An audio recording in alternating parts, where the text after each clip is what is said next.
Hello, everyone, and welcome to Monday of Take 5. Hope you had a good weekend.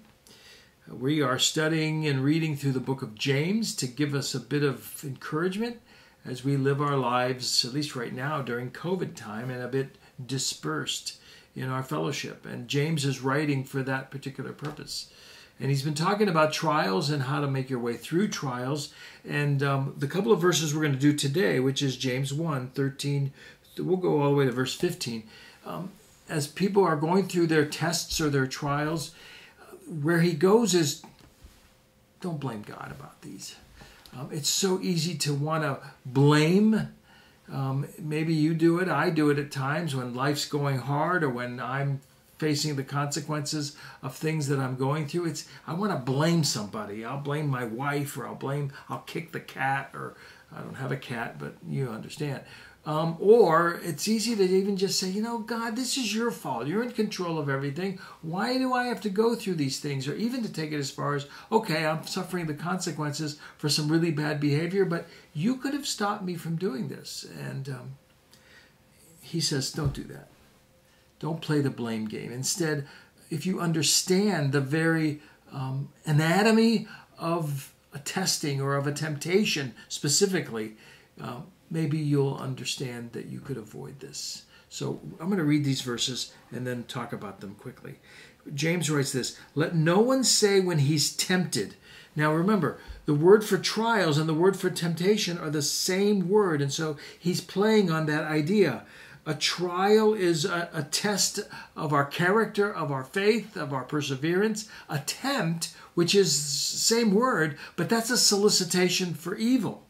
So when it goes that way, let no one say when he's tempted, when you're solicited to do evil, that I am being tempted by God. For God cannot be tempted with evil, and he himself tempts no one. The temptations you're facing, don't blame God. He's not soliciting your evil. He may be testing your character, but he's not soliciting your evil. But understand the anatomy, the nature of temptation. And in some ways he uses, I'm going to say, a fishing lure as an example. Think of a fishing lure. Maybe you go fishing, and I know nobody uses worms anymore, but pretend you used a worm as a fishing lure. And so here comes the fish, and the fish is tempted by the worm, and he doesn't see the hook behind the worm, and he gives into it. He desires the worm, he bites it, the hook gets him, and it's over. That's what's going on here, and it's in our lives too. Listen carefully as I read it. Verse 14, but each person, that's you and me, each person is tempted when he is lured. Got that? When he is lured. There's your worm. When he is lured and enticed by his own desire. The fish's desire is for that worm. That's a natural desire.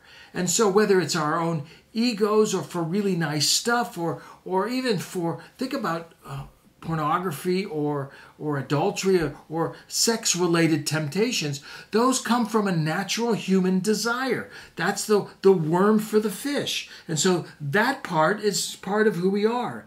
But each person is tempted when he is lured and enticed by his own desire. Then desire, when it has conceived, gives birth to sin. When you go beyond that desire to actually eat the worm and you don't see the hook behind it or you forget it's there, now all of a sudden you're trapped, and that's the sin. It's the trap. The desire is natural, the hook is dangerous, and boom, here comes the sin. Then desire, when it has conceived, gives birth to sin, and sin, when it is fully grown, gives birth to death.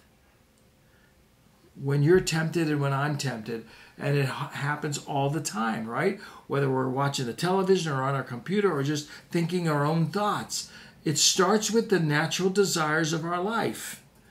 But the enemy is really good to take those natural desires and put a hook behind them. Watch for the hook. Watch for the hook. Because here comes the temptation, and it gives birth to sin. And when sin is fully grown, it gives birth to death. Every time you and I give in to temptation, something dies. Don't blame God. Just be aware of the anatomy of temptation and look for a way of escape. Don't give in. Good to be with you. See you next time on Take 5.